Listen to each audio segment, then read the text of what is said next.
হে বন্ধুরা, আজকের আরো একটা গরমাগরম টেক নিউজ নিয়ে আমি প্রিয়তোষ আপনাদের সামনে। আজকে প্রথম খবরই বলবো গুগল প্লে স্টোরের কথা। গুগল প্লে স্টোরে একটা নতুন আপডেট রোল আউট হওয়া শুরু হয়ে গেছে, যেখানে আপনি এবার একটা নতুন রিডিজাইন মডিফাইড ইউজার ইন্টারফেস দেখতে পাবেন। আমরা গুগল প্লে স্টোরে যে এখন ইন্টারফেসটা দেখতে পাই সেটা কিন্তু অনেকদিন ধরে একই ইন্টারফেস রয়েছে এবং সেটা এখন যথারীতি বোরিং হয়ে গেছে। অর্থাৎ আমরা এখন দেখতে পাবো গুগল প্লে স্টোরের একটা নতুন ইউজার ইন্টারফেস। দেখা যাক গুগল এবার অ্যাপেলকে কপি করে বসে কিনা। এই ধরনের আপনাদের জন্য আরো আকর্ষণীয় খবর রয়েছে। বলতে পারি আজকের টেক নিউজের প্রত্যেকটা খবর সমান গুরুত্বপূর্ণ, একটাও কিন্তু বাদ দেওয়া চলবে না। তাহলে চলুন সোজা চলে যাই টেক নিউজ পর্বে। ভিডিও যদি ভালো লেগে থাকে একটা লাইক করে দেবেন, আপনাদের ভালোবাসাটা ওই লাইক বাটনে প্রেস করে জানিয়ে দেবেন, আর নতুন বন্ধুরা সাবস্ক্রাইব করে বেল আইকনটা প্রেস করে রাখবেন। আসুন আজকের ভিডিও শুরু করি। অবশেষে আজকে লঞ্চ করে গেল দুনিয়ার সব থেকে ছোট স্মার্টফোন, এবং এই স্মার্টফোনটা তৈরি করেছে মনিমিস্ট নামে একটা নতুন কোম্পানি। এবং এই স্মার্টফোনটি একটা 4G স্মার্টফোন। এই স্মার্টফোনটিকে দেখতে অনেকটা অ্যাপেলের যে 4C মডেল নম্বরের ফোনটা এসেছিল ওই ফোনটার মতো, এবং এটা অ্যাপেলের যিনি প্রতিষ্ঠাতা আছেন স্টিভ জবস, তাকে সম্মান জানানোর জন্যই কিন্তু এই কোম্পানি এই স্মার্টফোনটা লঞ্চ করেছে। যদিও এই স্মার্টফোনটা আমাদের দেশের বাজারে অ্যাভেলেবেল হয়নি, ইউরোপের বাজারে অ্যাভেলেবেল হয়েছে। আজকে যেখানে আমরা বড় বড় স্মার্টফোন দেখি, যে স্মার্টফোনগুলো হয়তো হাতের থেকে আমাদের বড় হয়ে যায়, হাতে ধরতে পারি না, তার জায়গায় সেই সময় দাঁড়িয়ে একটা ছোট্ট স্মার্টফোন। আপনারা কি পছন্দ করবেন এই স্মার্টফোনটিকে?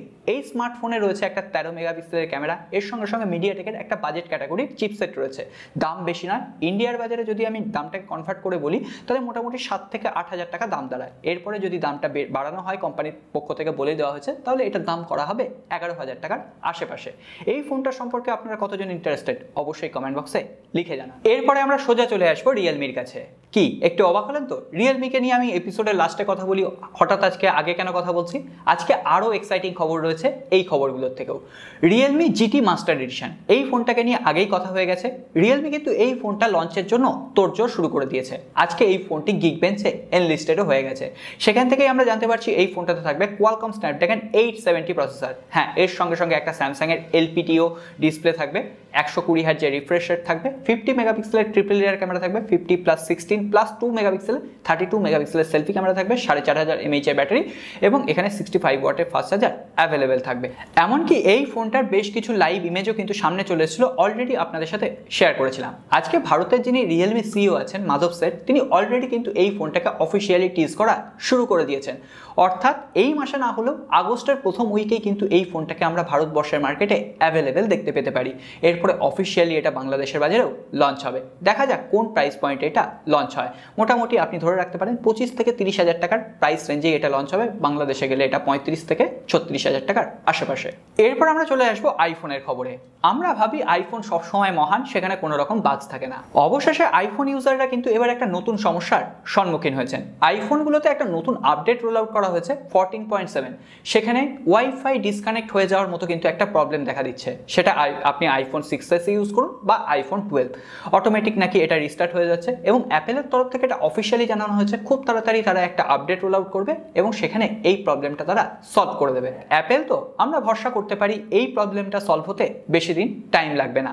এছাড়াও যে আইফোন 13 সিরিজ আসবে, সেই ফোনটার আজকে একটা লিক সামনে এসছে। প্রত্যেক দিনই এক এক করে লিক সামনে আসছে। কিছুদিন আগে ব্যাটারির লিক সামনে এসেছিল, তারপরে ডিসপ্লে, এবং আজকে শোনা যাচ্ছে এবার কিন্তু অ্যাপেল শুধুমাত্র ফেস আনলকের উপর ভরসা করছে না। কারণ আমরা আজকে কোভিডের জায়গায় প্রত্যেকে ফেস মাস্ক ইউজ করছি, তো সেক্ষেত্রে অ্যাপেল কিন্তু বড় চাপে পড়ে গেছে।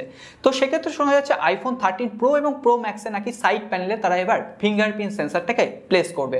আজকে 91mobile.com, আপনারা সকলেই জানেন একটা ট্রাস্টেড সংস্থা, তাদের রিপোর্ট থেকে আমরা এই খবরটা পেয়েছি। দেখা যাক পরবর্তীতে আরও খবর এলে আপনাদের সাথে শেয়ার করব। এরপরে আজকে বিজ্ঞানের খবরটা সেরে নিই।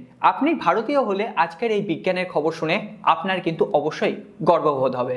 আপনারা সকলেই জানেন অ্যামাজনের যিনি সিইও ছিলেন জেফ বেজস, অলরেডি কিন্তু অ্যামাজন থেকে রিটায়ার করে গেছেন।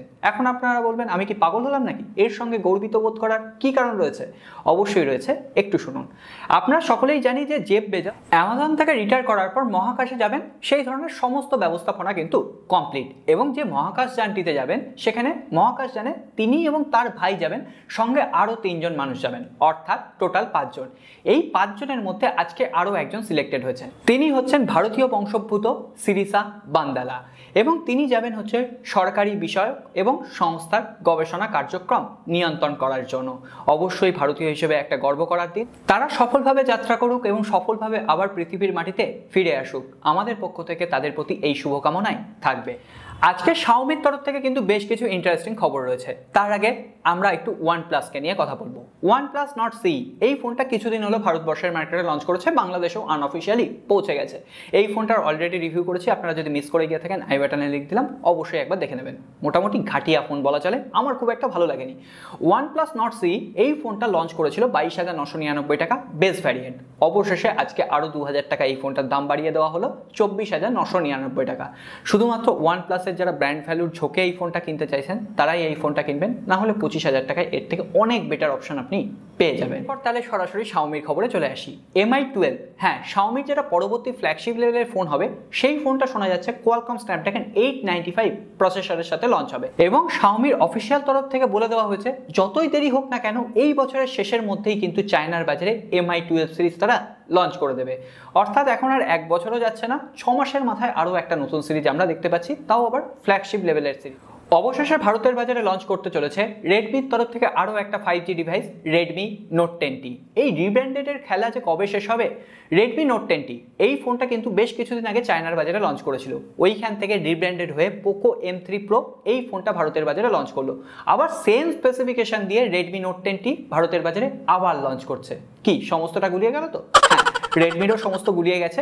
এখানে থাকবে মিডিয়াটেকের Dimensity 700 সিরিজের প্রসেসর, 700 প্রসেসর, 48 মেগাপিক্সেলের ট্রিপল রিয়ার ক্যামেরা থাকছে, এবং শোনা যাচ্ছে 5000 মিলিঅ্যাম্পিয়ারের ব্যাটারি এবং 18 ওয়াটের ফাস্ট চার্জার অ্যাভেলেবেল থাকবে। দেখা যাক কোন প্রাইস পয়েন্টে এটা লঞ্চ হয়। আপনি ধরে রাখতে পারেন ইন্ডিয়ার বাজারে 13 থেকে 15,000 টাকা, এবং বাংলাদেশে গেলে এটা 20 থেকে 22,000 টাকার আশেপাশে লঞ্চ করার সম্ভাবনা রয়েছে। অবশেষে OnePlus Nord 2 কে আটকাতে রেডমি লঞ্চ করতে চলেছে Redmi K40 Ultra। হ্যাঁ, জনপ্রিয় ট্রিপস্টার ডিজিটাল চ্যাট স্টেশনের রিসেন্ট টুইটার হ্যান্ডেল থেকে আমরা এই ইনফরমেশনটা অলরেডি পেয়ে গেছি, এবং খুব যদি ভুল না করি এই মাসেই Redmi K40 Ultra চায়নার বাজারে লঞ্চ করতে চলেছে। চায়নার বাজারে লঞ্চ হয়ে যাওয়ার পরে কিন্তু মোটামুটি আগস্ট মাসের ফার্স্ট উইকেই আমরা Redmi K40 Ultra ইন্ডিয়ার বাজারে দেখতে পাবো। যদিও ইন্ডিয়ার বাজারে OnePlus Nord 2 কে কম্পিট করার জন্য Realme GT বা POCO F3 GT এই ফোনগুলো কিন্তু লঞ্চ করবে। দেখা যাক এখন OnePlus Nord 2 কে Redmi K40 Ultra কতটা বিট করতে পারে। এখনো পর্যন্ত যেটুকু খবর রয়েছে এখানে মিডিয়াটেকের Dimensity প্রসেসর থাকবে, কিন্তু কি প্রসেসর থাকবে এখনো পর্যন্ত জানা যায়নি। 64 মেগাপিক্সেলের কোয়াড ক্যামেরা সেটআপ থাকবে। মোটামুটি আর 2-1 দিনের মধ্যেই Redmi K40 Ultra এই ফোনটার সমস্ত স্পেসিফিকেশন সামনে চলে আসবে, তখন আপনাদের সাথে শেয়ার। এই যে বললাম না POCO F3 GT OnePlus Nord 2 কে টেক্কা দেওয়ার জন্য আসবে, আজকে এই ফোনটা লঞ্চ ডেট, মোটামুটি একটা লঞ্চ বাইন্ডিং ডেট কিন্তু সামনে চলে এসেছে। বলা হচ্ছে আগস্ট মাসের ফার্স্ট উইকে তাই POCO F3 GT ইন্ডিয়ার বাজারে লঞ্চ করবে। মোটামুটি স্পেসিফিকেশন আপনারা সকলেই জানেন। Redmi K40 gaming enhanced addition ওই ফোনটাই রিব্র্যান্ডেড হয়ে আসছে। আজকে কিন্তু Xiaomiর তরফ থেকে দুটো ইন্টারেস্টিং পেটেন্ট সামনে এসেছে। একটা হচ্ছে Xiaomiর ফোল্ডিং ফোনের পেটেন্ট, এবং যে ফোল্ডিং ফোনটা দেখা যাচ্ছে তার যে বিল্ড কোয়ালিটি দেখা যাচ্ছে, বিল্ড কোয়ালিটি কিন্তু অতটা শক্তপোক্ত নয়, এখানে কোনো রকম মেটাল ইউজ করা হয়নি। বিল্ড কোয়ালিটি দেখেই মনে হচ্ছে এখানে একটা হার্ড পলিকার্বনেট ইউজ করা হয়েছে। অর্থাৎ Xiaomi যে এই কম প্রাইস পয়েন্টে একটা ফোল্ডিং ফোনকে নিয়ে কাজ করছে এটা মোটামুটি স্পষ্ট। মোটামুটি ধরুন 50,000 টাকার আশেপাশে যদি আমরা ফোল্ডিং ফোন পেয়ে যাই Xiaomiর কাছ থেকে তাহলে তো কামাল হয়ে যাবে। এছাড়াও গেজেস ডেটার রিসেন্ট টুইটার হ্যান্ডেল থেকে Xiaomiর আরও একটা পেটেন্ট আমরা দেখতে পাচ্ছি, যে ফোনটাতে কোনো রকম ফিজিক্যাল বাটন নেই। অর্থাৎ আমরা কোনো রকম পাওয়ার বাটন পাবো না, ভলিউম আপ ডাউন করার জন্য কোনো রকম বাটন পাবো না। এটা হতে পারে Mi Mix 4, যেটা Xiaomiর একটা ফ্ল্যাগশিপ লেভেলের ফোন হবে। মোটামুটি Xiaomi যেটাকে শোকেস করার জন্য লঞ্চ করে সেই ফোনটার একটা পেটেন্ট হতে পারে। এর সঙ্গে সঙ্গে এখানে একটা টেলিফটো ক্যামেরা সেন্সর থাকবে বলে মনে করা হচ্ছে। এরপর আমরা সরাসরি চলে আসবো স্যামসাং এর খবরে। স্যামসাং গ্যালাক্সি S22 সিরিজকে নিয়ে কিন্তু এখন জোরদার খবর আসছে। S22 এই ফোনটাই আমরা আগেই জেনেছিলাম 50 মেগাপিক্সেলের একটা প্রাইমারি সেন্সর থাকবে, তবে S22 Ultra যে ফোনটা হবে, হ্যাঁ, যেটার দাম 1 লাখের ওপরে হবে, সেই ফোনটায় স্যামসাং কিন্তু 108 মেগাপিক্সেলের ক্যামেরাই প্রোভাইড করবে। এখনো পর্যন্ত জানা যায়নি স্যামসাং এখানে কিসের সেন্সর ইউজ করবে, নিজের সেন্সর না সনির কোনো সেন্সর ইউজ করবে। তো দেখা স্যামসাং আজকে ভারতের বাজারে লঞ্চ করে দিল তাদের আরও একটা বাজেট ক্যাটাগরির ফোন স্যামসাং গ্যালাক্সি F22। এই ফোনটা আর কিছুই নয়, A22 এই ফোনটা লঞ্চ করেছিল, এর একটা রিব্র্যান্ডেড ভার্সন, যেখানে একটা HD+ ডিসপ্লে রয়েছে, হ্যাঁ 90 হার্জ যে রিফ্রেশ রেট রয়েছে, দামটা একটু পরে বলছি নাহলে চমকে যেতে পারেন। এর সঙ্গে সঙ্গে মিডিয়াটেকের Helio G80 প্রসেসর রয়েছে, 48+8+2+2 13 মেগাপিক্সেলের একটা সেলফি ক্যামেরা রয়েছে, 6000 মিলিঅ্যাম্পিয়ারের ব্যাটারি, 15 ওয়াটের ফাস্ট চার্জার সাপোর্ট, এবং সাইড প্যানেলে ফিঙ্গারপ্রিন্ট সেন্সর রয়েছে। দাম রাখা হয়েছে 4GB 64GBর দাম 12,999 টাকা। হ্যাঁ, আপনি একটা HD+ ডিসপ্লে পাবেন স্যামসাং এর কাছ থেকে, তার জন্য এত টাকা আপনাকে খরচ করতে। স্যামসাং গ্যালাক্সি F22 এই ফোনটার দাম শুনে আপনাদের যাদের মন খারাপ হয়ে গেছে তাদের তাদের জন্য একটু মন ভালো করা খবর দিয়ে দিই। স্যামসাং যে জেড ফ্লিপ 3 ফোনটা আনতে চলেছে সেই ফোনটার দাম কিন্তু আগের জেনারেশনের ফোনগুলোর দামের থেকে অনেকটাই কম হবে। আজকে একটা আমরা আইডিয়া পেয়ে গেছি, একটা রিসেন্ট রিপোর্ট বলছে এই ফোনটার দাম ইন্ডিয়ার বাজারে হতে পারে 70 থেকে 80 হাজার টাকার আশেপাশে, এবং বাংলাদেশে গেলে মোটামুটি 1 লাখ টাকার মধ্যেই কিন্তু এই ফোল্ডিং ফোনটা পাওয়া সম্ভব। সো বন্ধুরা, আজকের টেক আলোচনা পর্ব কিন্তু এখানেই শেষ করছি। কেমন লাগলো? আপনাদের ভালোবাসা অবশ্যই লাইক বাটনে প্রেস করে এখনই জানিয়ে দিন, আর নতুন বন্ধু হয়ে থাকলে সাবস্ক্রাইব করে বেল আইকনটা প্রেস করে রাখবেন। আপনাদের অনেকের একটা অভিযোগ ছিল আমাদের হোয়াটসঅ্যাপ গ্রুপ কেন কাজ করছে না। আমিও দেখলাম হোয়াটসঅ্যাপে অনেককে অ্যাড করা সম্ভব হচ্ছে না, হোয়াটসঅ্যাপে গ্রুপে লোকজন বেশি হয়ে গেছিলেন। তো আমি ঠিক করেছি টেলিগ্রামে আমরা একটা গ্রুপ করব, টেলিগ্রামে একটা চ্যানেল থাকবে যেখানে আমাদের মধ্যে একটা পরিবারের মতো সম্পর্ক গড়ে উঠবে। তাই জন্য ডেসক্রিপশন বক্সে টেলিগ্রামের লিঙ্ক দিয়ে রাখলাম, আপনারা চাইলে টেলিগ্রামে আসতে পারেন। সেখানেও টেক নিউজ নিয়ে আলোচনা হবে, টেক নিয়ে একটা আড্ডা হবে। আর আমরা কিন্তু অলরেডি আমাদের ফেসবুক পেজ এবং টুইটারে আলাদা একটা টেক কমিউনিটি গড়ে তোলার চেষ্টা করছি, যেখানে এই সমস্ত টেক নিউজ সবার আগে আপনাদের কাছে পৌঁছে দেবো। আপনারা অনেকেই জিজ্ঞেস করেন কিভাবে আমি ইনফরমেশন পাই, সেগুলো আপনারা ওই টেক নিউজগুলো দেখেই কিন্তু বুঝতে পারবেন। তাহলে আর কথা বাড়াচ্ছি না, এরপর আসবো এক বন্ধুর কমেন্ট পর্বে। গতকালের পর্বে কমেন্ট করেছেন এক বন্ধু চন্দন পাল, টেক বেঙ্গলি শর্টসের রোজ রোজ ভিডিও চাই, স্মার্ট ওয়াচটারও রিভিউ দেবেন না। আমি একটা স্মার্ট ওয়াচের আমি স্টোরি দিয়েছিলাম, স্মার্ট ওয়াচটার রিভিউ আসবে, খুব তাড়াতাড়ি আসবে। আর আমাদের টেক বেঙ্গলি শর্টস নামে আরও একটা চ্যানেল ক্রিয়েট হয়েছে, সেখানে প্রত্যেক দিন কিন্তু আপনাদের জন্য ভিডিও আসছে, অর্থাৎ আপনারা চাইলে টেক বেঙ্গলি শর্টসেও জয়েন করতে পারেন। আজকে আর কথা বাড়াচ্ছি না, দেখা হবে আগামী